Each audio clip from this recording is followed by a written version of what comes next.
इकाई 2.9 कहानी। Important question थे। क्वेश्चन नंबर 31, निम्नांकित कथनों के संदर्भ में विचार कीजिए। तो इसमें जो सही कथन है वो है, एक टोकरी भर मिट्टी कहानी में एक असहाय विधवा के स्वाभिमान को अभिव्यक्ति मिली है, ये सही है।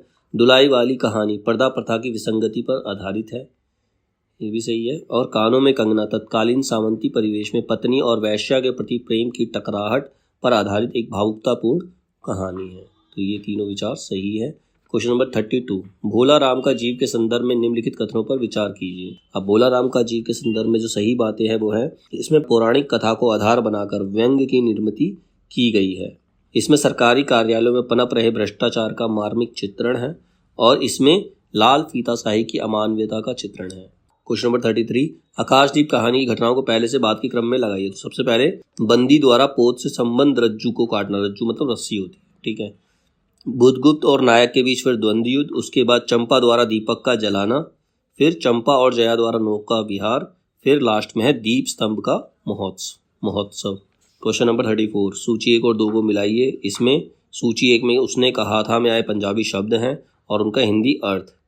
कुड़माई, कुड़माई का अर्थ क्या है? कुड़माई का अर्थ है मंगनी। घुमाओ, घुमाओ का अर्थ क्या है? घुमाओ का अर्थ है जमीन की नाप। खोते, खोते का अर्थ गधा। तीमी, तीमी और तीमी का अर्थ है स्त्रियों और स्त्री।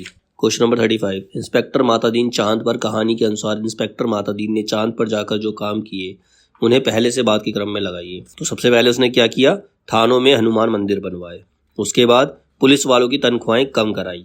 फिर जान बचाने वाले आदमी को अपराधी बनाकर जेल में डाल दिया। उसके बाद पुलिस का मानवतावाद, इस अवधारणा में पुलिस वालों का विश्वास जगाया और लास्ट में नकली चश्मदीद गवाह बनाना सिखाया। क्वेश्चन नंबर 36, परिंदे कहानी के प्रारंभ में अंग्रेजी भाषा में एक उदाहरण है, यह किस लेखक का है? तो जो उदाहरण है वो है कैथरीन मैन्सफील्ड का। क्वेश्चन नंबर 37, लाल पान की बेगम कहानी में स्त्री पात्र कौन कौन है? तो लाल पान की बेगम कहानी में स्त्री पात्र जो है वो है चंपिया, मखनी फुआ और सुनरी। क्वेश्चन नंबर 38, अजी हजरत यही चोरी कराते हैं, शहर के जितने चोर डाकू हैं सब इनसे मिले रहते हैं। रात को ये लोग चोरों से कहते हैं चोरी करो, आप दूसरे मोहल्ले में जाकर जागते रहो पुकारते हैं। यह संवाद ईद का कहानी में किस पात्र का है? तो जब बच्चे ईदगाह जा रहे होते तो ये संवाद जो थे मोहसिन ने कहे थे। क्वेश्चन नंबर 39, तीसरी कसम कहानी के अनुसार हीराबाई का संबंध किन 2 कंपनियों से हुआ? तो हीराबाई का जो संबंध हुआ था वो 2 कंपनियां थी, एक तो मथुरा मोहन कंपनी और दूसरी Rohta company. Question number 40, Kosi का घटवार कहानी में लक्ष्मा के संदर्भ में आए शब्द काला चरेऊ का क्या अर्थ है? काला चरेऊ का अर्थ है सुहाग चिन्ह।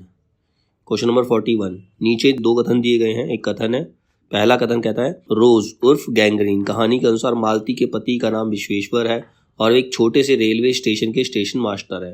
ये गलत है क्योंकि वो तो डॉक्टर था, ठीक है, उसका पति जो था वो डॉक्टर था, रेलवे स्टेशन मास्टर नहीं था, तो पहला कथन गलत है।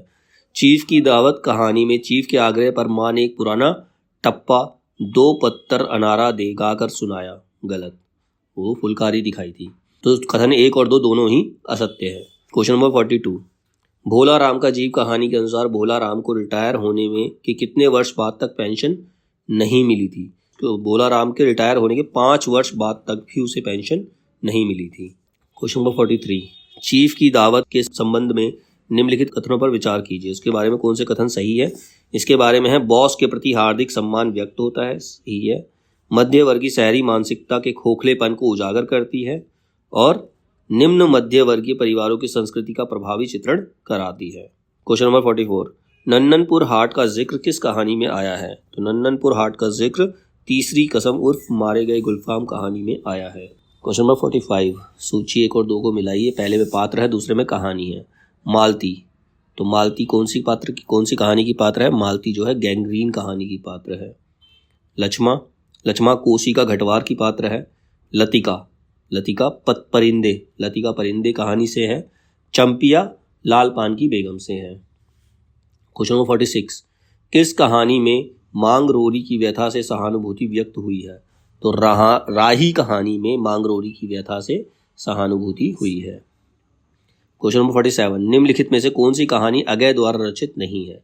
तो नदी के दीप कहानी जो है वो अगय द्वारा रचित नहीं है, बाकी विपथगा, जयदोल, शरणार्थी, ये अगय द्वारा रचित कहानियां हैं। क्वेश्चन नंबर 48, बच्चन सिंह किस कहानी का पात्र है? तो बच्चन सिंह राजा निर्बंसिया कहानी का पात्र है। क्वेश्चन नंबर 49, अ कहानी आंदोलन के बारे में निम्न कथनों पर विचार कीजिए। इसके बारे में कौन सा कथन सही है? अ कहानी का मूल स्वर विरोध और निषेध का है। गंगा प्रसाद विमल और रविंद्र कालिया इस आंदोलन के प्रमुख प्रवक्ताओं में से रहे हैं। और एब्सर्ड थिएटर, एंटी स्टोरी, अस्तित्ववाद और बीट जनरेशन आदि के तत्व अ कहानी की प्रकृति का निर्धारण करते हैं। तो ये तीनों बातें इसके लिए सही है। क्वेश्चन नंबर 50, चंद्रदेव से मेरी बातें कहानी में निम्नलिखित पर व्यंग किया गया। किस किस बातों पर व्यंग किया गया? पहला, अंग्रेजों की पक्षपाती नीति पर व्यंग किया गया है। दूसरा, प्लेग पर विजय प्राप्त न कर पाने वाली चिकित्सा व्यवस्था पर व्यंग किया गया है। और लॉर्ड कर्जन की नीतियों पर व्यंग किया गया है। क्वेश्चन नंबर 51, पिता के बारे में उपयुक्त को कथन कौन से हैं? कौन से सही हैं? तो पिता कहानी में उन्हें आधुनिक सुख सुविधा की चाहत नहीं थी और वे दूसरों के द्वारा लाई हुई चीज़ों की श्रेष्ठता से प्रभावित नहीं होते थे और वे 35 वर्षों तक अखंड केवल रामायण और गीता पढ़ते रहे थे। क्वेश्चन नंबर 52, दिन के उजाले में वह गवाह थी, मुजरिम थी, हर चीज का उसे तकाजा। अब इस अकेलेपन में कोई गिला नहीं, उलाहना नहीं, सब खींचातानी खत्म हो गई। जो अपना है वह बिल्कुल अपना सा हो गया है, जो अपना नहीं है उसका दुख नहीं है और अपनाने की फुर्सत नहीं। यह उदाहरण किस कहानी से लिया गया है? तो यह उदाहरण परिंदे कहानी से लिया गया है।